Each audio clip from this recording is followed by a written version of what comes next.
कहानी है रामपुर गांव की, जहां के मर्द महिलाओं को हमेशा नीचा दिखाने की कोशिश में रहते। अरे अभी तक खाना नहीं आया, क्या मुझे एक और शादी करने की जरूरत है? नहीं जी नहीं, ऐसा मत करना, वरना मैं कहाँ जाऊंगी। खाना लेकर मैं अभी आई जी। गांव की पंचायत में भी फैसले हमेशा औरतों के खिलाफ ही रहते। मैं जो फैसला सुनाता हूँ वो भगवान की आज्ञा होती है। इस लड़के ने अपने मन से शादी करके अच्छा नहीं किया। लड़के को घर भेज दो और इसकी शादी इसकी जाति की किसी लड़के से करवा दो, लेकिन ये लड़की, इसे तो गांव के बाहर निकाल दो। नहीं नहीं जमींदार साहब, ये क्या बोल रहे हैं? ऐसा नहीं हो सकता। मेरी बेटी मासूम है, इसे अच्छे बुरे की समझ नहीं है। अरे कहाँ जाएगी ये बेचारी? कहाँ जाएगी? इतनी चिंता है तो पूरे परिवार का गांव निकाला कर देते हैं। बेचारे पूरे बसे बसाए परिवार को गांव छोड़ना पड़ता है। चाहे जो हो, अगर बेटियों को कंट्रोल नहीं कर सकते तो गांव में रहने का कोई मतलब नहीं है। यहाँ औरतों को दब कर रहना होगा। कोई भी अपने हिसाब से कुछ नहीं कर सकता, सब ईश्वर की मर्जी से ही होगा। तभी गांव का एक आदमी दौड़ा दौड़ा आता है। सरपंच साहब, जमींदार साहब, वो कालिया है ना, उसकी बेटी पढ़ने के लिए शहर जा रही है। अच्छा, ये कब हो गया?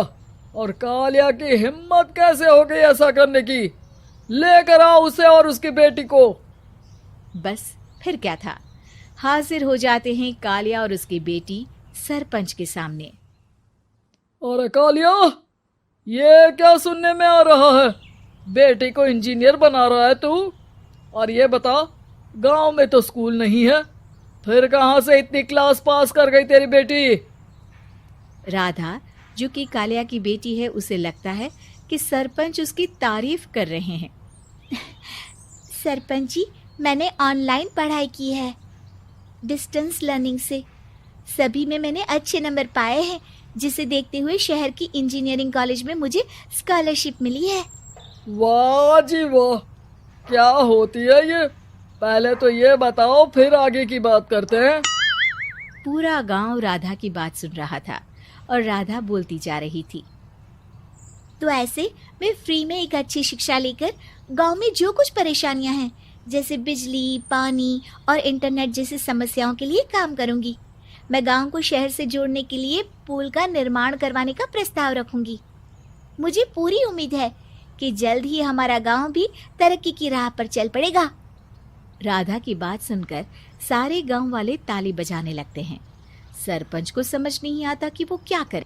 चुप रह नादान लड़की, गांव के खिलाफ जाने के लिए तुझे गांव से बेदखल कर दिया जाएगा, वो भी पूरे परिवार के साथ। और हाँ, अगर ठीक से गांव में रहना चाहती है तो ये पढ़ाई लिखाई छोड़ दे।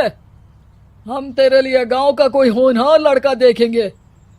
तभी गांव का एक आदमी बोल पड़ता है। अरे नहीं नहीं सरपंच जी, राधा बिटिया जो बता रही है, अगर वैसा हो जाए तो हम लोगों को पैसा कमाने के लिए बाहर नहीं जाना पड़ेगा।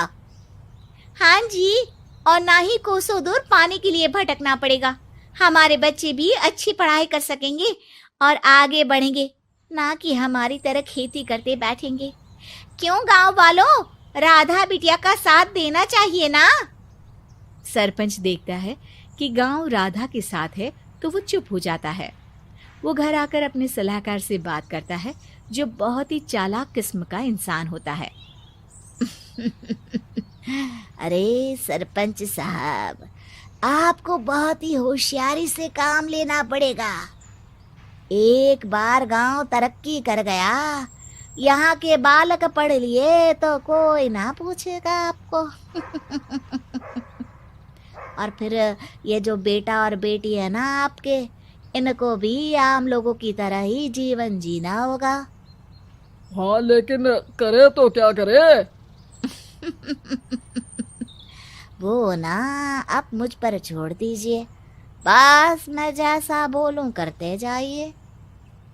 अगले रोज सुबह जब गांव वाले सोकर उठते हैं तो राधा के घर के बाहर और साथ ही वो लोग जिन्होंने राधा का सपोर्ट किया था, उनके घर के आगे लाल रंग से कल आऊंगी लिखा होता है।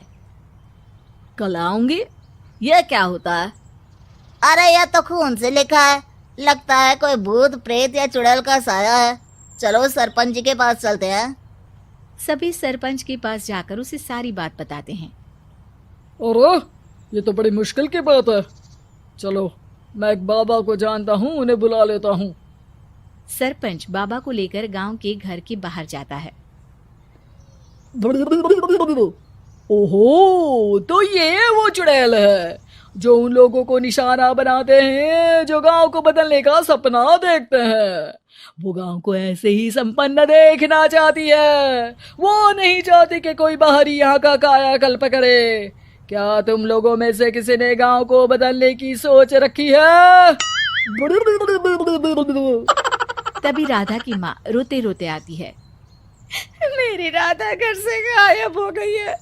अरे कोई तो बचाओ, मेरी बच्ची कहाँ गई?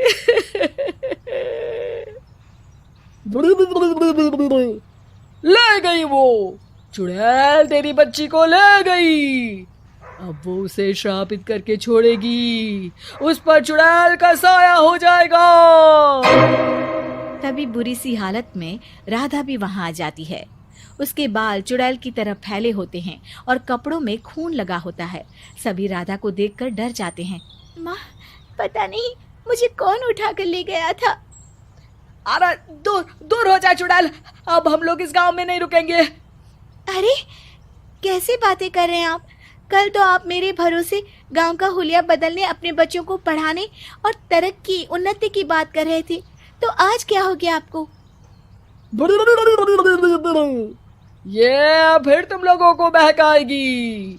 ये चुड़ैल गांव में आ चुकी है, ऐसे ही ये तुम्हारे घर के बच्चों को भी ले जाएगी। गांव वाले राधा को गांव से बाहर निकाल देते हैं। उसके माँ बाप रोते रहते हैं, लेकिन गांव वाले नहीं मानते। मैं भी अपनी बहन के साथ गांव के बाहर रहूंगा, लेकिन वो पढ़ाई नहीं छोड़ेगी। वहीं सरपंच के घर पर सलाहकार कहता है। देखा, सांप भी मर गया और लाठी भी नहीं टूटी। लेकिन अगले ही दिन सरपंच के घर के बाहर भी वही शब्द लिखे होते हैं। और फिर सरपंच की बीवी कहती है, हमारी बेटी को किसी ने अगवा कर लिया है। तभी राधा का भाई वहां आ जाता है। अरे गांव वालों, मैंने सरपंच जी की बेटी को देखा था। वो चुड़ैल उसे उठाकर ले जा रही थी। अरे क्या मजाक कर रहे हो? नहीं नहीं सरपंच जी, आप नहीं जानते। वो चुड़ैल अब आपकी बेटी में आ जाएगी, जैसे राधा के अंदर आ गई थी। तभी सरपंच की बेटी वैसी ही हालत में वहां आती है जैसे राधा आई थी। पापा, पता नहीं कैसे मैं गायब हो गई थी। चुड़ैल, इसके अंदर भी चुड़ैल का साया है, मारो इसे। अरे नहीं नहीं, इसे भी राधा के पास गांव के बाहर ही भेज दो। अरे चुप रहो, मेरी बेटी कहीं नहीं जाएगी और चुड़ैल वुड़ैल कुछ नहीं होता है। अरे कैसे बात कर रहे हो सरपंच जी? आप तो बोल रहे थे कि आपका फैसला भगवान का ज्ञान होता है, तो अपने पर बात आई तो अब आप ऐसे बोल रहे हैं। अरे ना ना ना, आपको अपनी बेटी को त्यागना ही होगा। अरे बुलाओ बाबा को। राधा का भाई बाबा को ले आता है, जिसे अब गांव वालों के डर के कारण सच बोलना पड़ता है। मैं कोई बाबा नहीं हूँ, मैं तो मोची था। ये सलाहकार महोदय ने मुझे कहा था एक्टिंग करने को। अब वो मुझे पैसे देने वाले हैं। अब मुझे माफ कर दो। गलती हो गई, मुझे माफ कर दो। तभी वहां राधा आ जाती है। देखा सरपंच जी, जब गांव के बच्चे साक्षर होंगे तो आप जैसे लोगों की चालाकी नहीं चलेगी।